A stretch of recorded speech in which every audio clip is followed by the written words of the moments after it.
everyone, it's Colleen, and it's Haggie Reads for you, Haggie Shack Radio at haggieshack.com, simulcast to Wolf Spirit Radio, and it is Wednesday, August 10th, and today I'm going to pick up where I left off last week at page 344 of Children of the Law of One, The Lost Teachings of Atlantis by John Peniel. Part 2, Our Meditations, Exercises, Techniques, and Dietary Considerations. Introduction to the Meditations. Before I begin giving instructions for various meditations, energy techniques, and techniques for growth, here is an introduction as was given to me by Raga in my first courses on the subjects. For most people, the soul or inner being is but a prisoner of the separate self, locked in the body and forced to go along for the ride. As has been said, the true you, the inner being, needs to make the transition from servant of the selfish separate self to its master, if freedom, peace, and harmony are to be found. The meditations and techniques that you're about to learn are tools to help you achieve this, but they will only work properly in the right hands, with the right attitude, and with the right help. The following meditations were created by the Atlantean children of the Law of One before our written history, to help maintain spiritual awareness. They can also help you develop into a powerful tool for the universal spirit. They are presented here to help you change, to find your natural balance, to be the director of the body-mind self, to be spiritually, mentally, and physically powerful, and to fulfill your maximum potential, all for the manifestation of the inner being in the service of God, under the direction of, and within the flow of, universal will. As was said in part 1 of the book, meditations are not the magic key to enlightenment. You also need humility, unselfish love, and a true teacher to shift control of your life, your selfish separate self, to your inner being. If you don't have these things, meditations are not going to do nearly as much for you as they could. In fact, they can be even detrimental in the sense that they can help your selfish separate self be more successful at its pursuits. But assuming you're traveling a properly balanced spiritual path, meditations can help you and are an important part of that path. The Children's Meditation Training Program. The following meditations can be arranged as a training program, which is how they have always been initially taught by the children, and how we are presenting them for you here. Printed on an adjacent page, you will find a meditation chart checklist. It is designed to cover a month at a time. Photocopy it and use it without fail if you want to ensure consistency and self-discipline. Using the chart is a vital key to not letting your separate self sidetrack you, unwaveringly consistent in doing the training, which is important. If you want the meditations to really be effective, you must spend enough time doing each one, different lengths, and feel the differences. How long you do each meditation is up to you and your schedule. So the full program will take you 3 to 6 hours a day to do traditionally and most effectively. Of course, if you don't have time, you can shorten them or cut what you wish. But first ask yourself what it's worth to you, and examine what you're doing with the rest of your time and what that's worth. We hear many people complain that they can't possibly spend that much time doing it. They say they have jobs and families. and they have to make a living and survive in the world, unlike having the luxury of being in a monastery like I did. So let's look at the realities of that. I can't speak for all monasteries, but I don't know of any free ride or easy living ones that just let you sit on your butt all day and meditate once in a while. In ours, I worked the equivalent of 2 full-time outside world, real life types of jobs, plus did all the meds, yoga, group meds, courses, and spent time reading. I got very little sleep, and at that, it wasn't daily sleep. But that's how important it was to me. I would have done the same in the outside world. Now, if it's not as much of a priority in your life or you really can't make the time, that's fine. Just be honest about it, and don't envy others for having or making the time. But most people just don't prioritize and realize how much they could do if they really, really want to, and what they could skip in their normal routines. If you truly, absolutely don't have the time to do the full schedule as presented here, that's okay. But have a constructive, positive attitude towards it, and create an alternative schedule. Any amount of meditation is better than none, even if it's only 1 a day for 5 minutes. It's better than nothing, and it's doing something. And maybe there are ways to make extra time that you really haven't thought about. First and most obvious is, do you really need as much sleep as you take? Then think about other fruitless time you might be spending that might be able to go. The average person could do the entire schedule just by cutting out TV alone. If you really put your mind to it, you'll come up with your own ideas for how to rearrange what you spend your time on, and how to spend time on what you must do. Here are a list of just a few areas you might be able to streamline or eliminate to make time for higher priorities.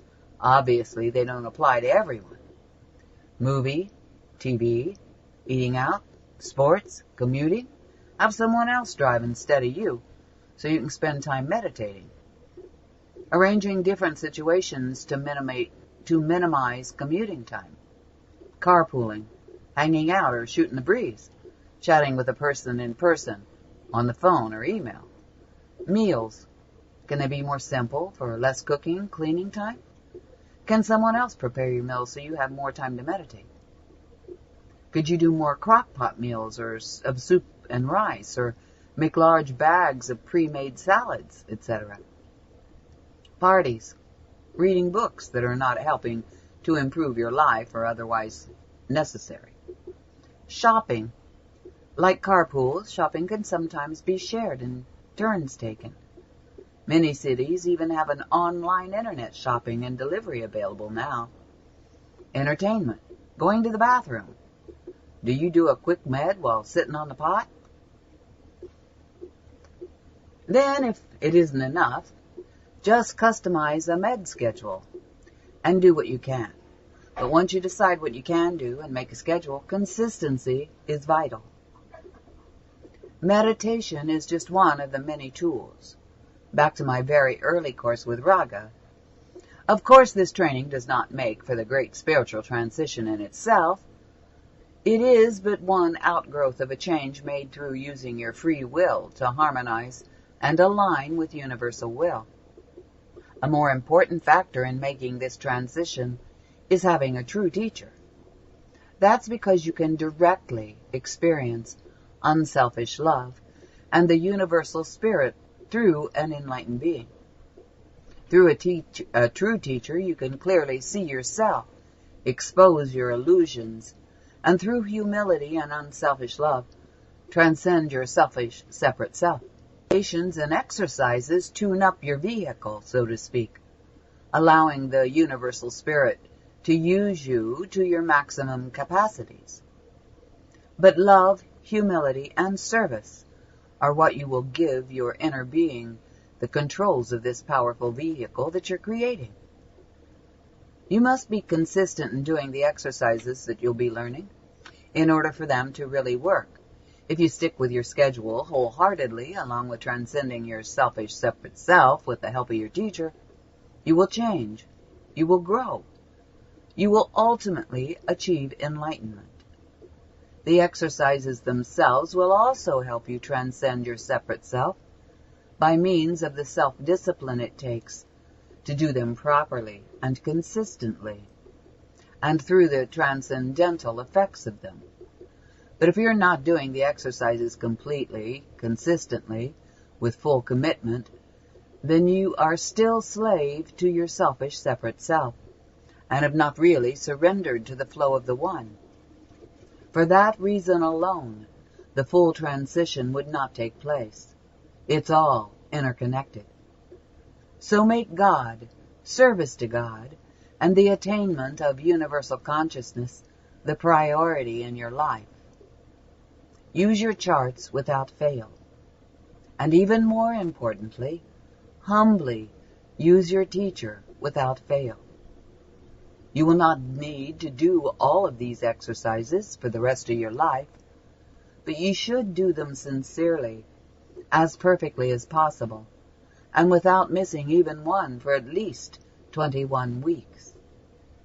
Every person is different, and some meditations work far better than others for each individual. But sometimes the separate self will fool you, thinking you don't like a meditation, or it doesn't work well for you, when in fact it may be the very one that would ultimately work best for you. After you've completed 21 weeks perfectly, then you will better know the best ones for you, and can discuss tailoring a special meditation group for yourself with your teacher. You said they take hours. Should we do them all at the same time, or just whenever we have time? When to meditate? Neither. When people meditate, they experience greater balance, peace, and centeredness. This helps them stay out of the illusions that hectic day-to-day life gets them into, believing it's real. But some of these effects from the meditations are temporary and sort of wear off as the day wears on. For this reason, the children have found it very important that meditation be done not all at once, daily, but at least broken into 3 times a day. Thus, your meditation training schedule is broken up into morning, afternoon, and evening meditations, and should be done in the following order. Morning meditations are writing dream log, the cold pool or cold shower as a modern equivalent, yoga, star exercise, pineal wave, grand circulation of breath, sacred breath, affirmations, setting your kind of day goal. Afternoon meditations are planetary polarity attunement, meditation walk, color visualization, chakra exercise, Atlantean vibrational mind integration sounds. Evening meditations are mirror exercise, chanting, conscious breath, counting breath, contemplation of unselfish love, daily activities review, reviewing dreams, and evening affirmations. Although they are not included in the training schedule, if possible, you should allot some time each day for reading spiritually inspired writings. Rereading this book fulfills that. Listening to or playing spiritually uplifting, positive music. Doing group breathing, chanting, or energy flow exercises. Activities are optional, and thus were not included on your printed schedule. If you intend to do them, however, write them on your printed schedule. You should also include the personal things that you've received from your teacher on your schedule. Finally, before you do each exercise, always bring your ideal to mind. Visualize yourself surrounded by white light, and ask the guidance and protection of the Universal Spirit. It should be mentioned here that most of the above chapter applies only to those who choose this path at all. It does not apply to those of other paths. However, similar development must take place at some time if an entity is to evolve, regardless of the particular path. Using the vibrational sound CD or cassette. We discussed this powerful tool earlier in this book in Part 1. The chapter will cover the specific instructions on how to use it. Ancient high tech. No, it's not an oxymoron. As hard as it may seem to fathom, the audio vibrations of the Atlantean vibrational sounds recording were originally developed long before the days of Moses, even longer before Edison conceived the idea of a recording device.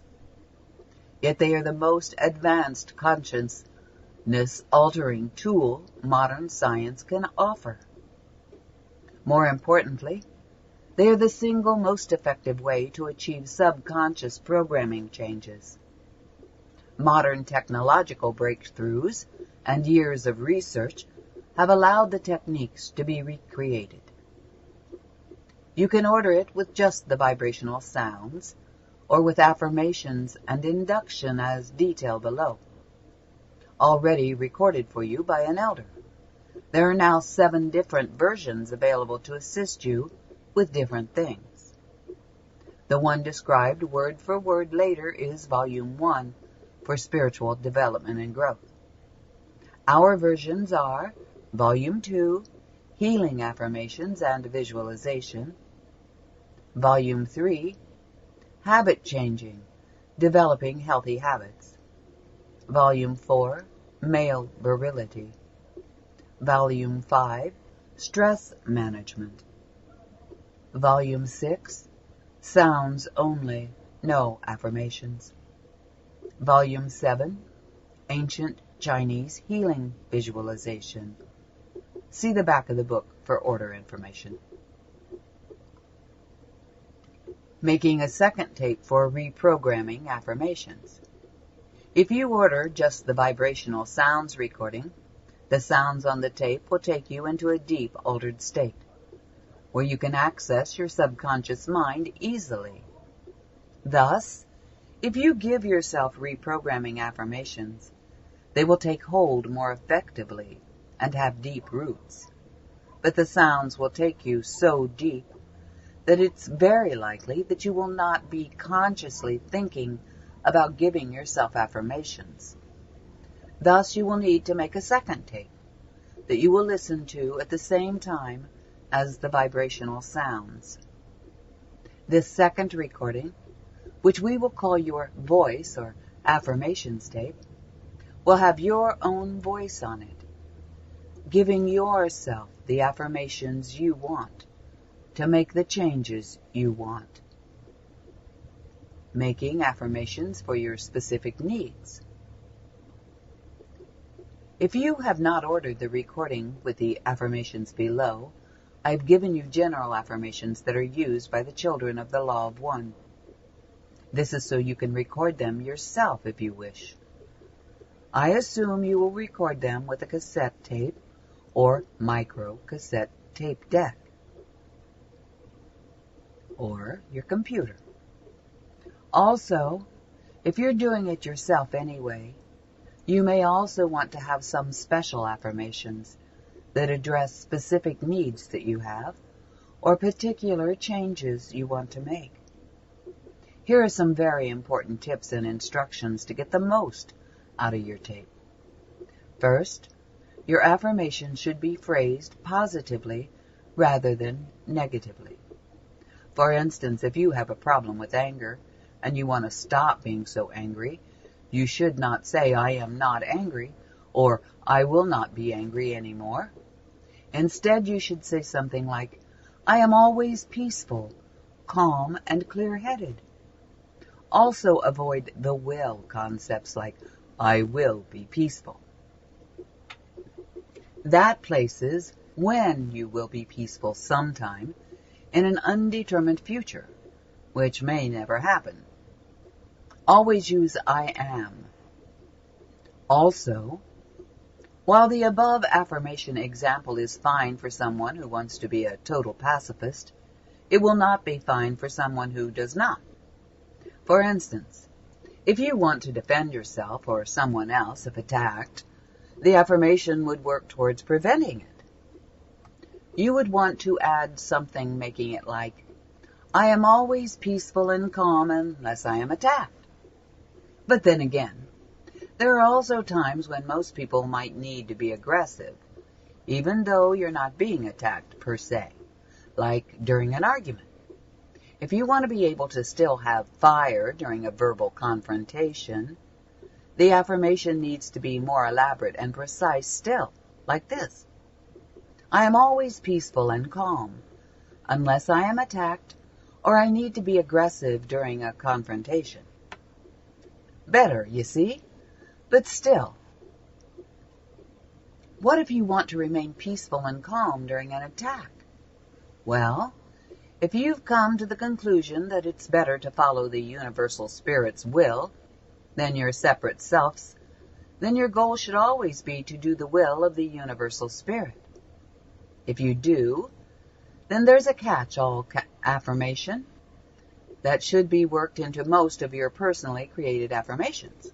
Using the above example, it would go like this. I am always peaceful and calm, as long as it is within the will of the universal spirit. When it is within the will of the universal spirit, I am strong, powerful, and forceful. If it makes you uncomfortable and you wish to replace the words the universal spirit in any of the affirmations with the word God, or your preferred name of the deity, by all means, feel free to do so. But whatever you call your God, always use the will of God phrase to be safe. As you can see, formulating affirmations is very touchy. Always keep in mind that your subconscious mind is like a computer. It will take things literally according to its understanding. And there's an old computer programmer saying regarding what you program a computer with, garbage in, garbage out. Read the chapter on formulating affirmations before you make any. Adding visualizations to your affirmation tape. On the same tape that you will be recording your affirmations on, you will also be recording guided visualizations and what are considered classic self-hypnosis induction techniques. These will all work towards making the effects of the vibrational sounds even more effective. The exact wording of this visualization and induction are given at the end of this chapter in italics. Universal reprogramming affirmations. There are some affirmations that the children have every student use. I've included most of them below, and you may use them if you wish. If you choose to use these or do your own, they should be read after the guided visualization and induction commands on your voice affirmation tape. I've included them along with the visualization and induction commands in the proper order. If you don't want to use one or any of them, just cross them out. Also, if you wish to add your own personal affirmations, you can do them after the universal ones. While you're recording your tape, begin reading your personal affirmations when you see the following sentence. Read your affirmations here. After reading your affirmations, you may begin reading the remaining part of the induction. Recording and listening to both your tapes.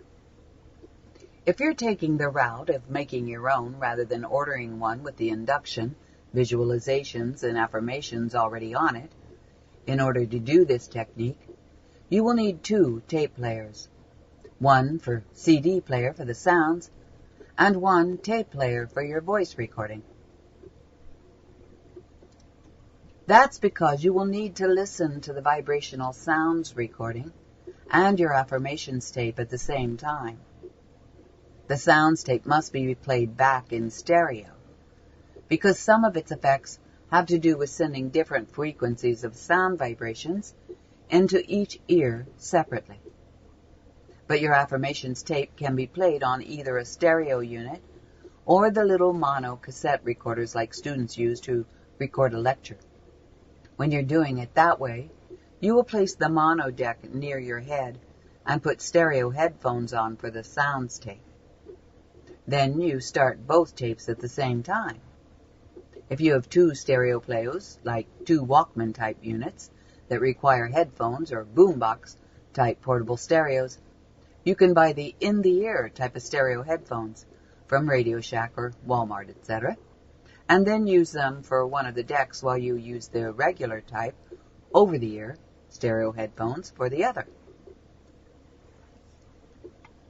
To record your affirmations voice tape, you will need something other than a Walkman unless it's a recording Walkman. Again, the student type or a home stereo cassette deck boombox with a microphone input will do. If you want real good quality, book time at a recording studio. You can also have a recording studio mix the Atlantean sounds and your voice tape onto a single stereo tape, making it easier to use. It is important that you don't have noises while you're recording your tape. A baby crying, a voice, a TV, or a phone ringing may not seem like much, but when you listen to the tape, noises like that can disturb your induction into the deep sleep or the deep state that you want to be in for the tape to be effective. Also, rather than speaking loudly, speak gently and relatively close to the microphone. About 6 inches is generally good. Remember, you're trying to guide yourself into a very relaxed, deep state of consciousness. Also, if you turn your head just a bit, you won't get those pops that can happen from your breath directly hitting the microphone as you speak. And if you make a mistake, just go back and start again. Some mistakes are not really noticeable, but others, again, can jar your consciousness out of the deeper state. Of course, if you order the sounds with the affirmations, visualizations already on it, all you need do is use one CD player or stereo tape player and stereo headphones. The vibrational sounds are about 28 minutes long. Time the recording of your affirmations tape to match that. The final phase of your affirmations tape is wide awake. Should come at 28 minutes from when you started recording your tape. This doesn't really need to be exact, but the closer the better. Use a timer if you have one, a clock if you don't. In order to get the wide awake command to end up at 28 minutes, you may need to read a little faster or a little slower, or leave pauses between various parts of the affirmations or induction, in order to time everything to end up the right length. The easiest way to match it all up is to read your script slowly through, up until the end of the affirmations, then wait until a little past 27 minutes and start reading the rest.